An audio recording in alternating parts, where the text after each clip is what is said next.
Approving purchase orders in KettleiQ.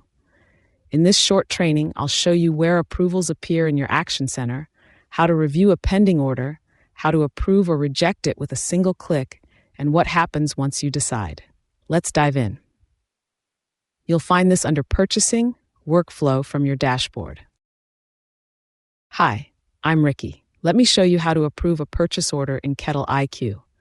When someone on your team submits a PO that needs your sign-off, it lands right here in your Action Center. Open the Approvals queue. Here's everything waiting on your decision. In this case, one purchase order that needs approval. Click it to see the details. This is an $8,407 grain buy from Highland Malt and Grain, 4 lines, submitted 9 days ago. Everything checks out, so you'd approve it with a single click, or reject it if something looks off. That's it.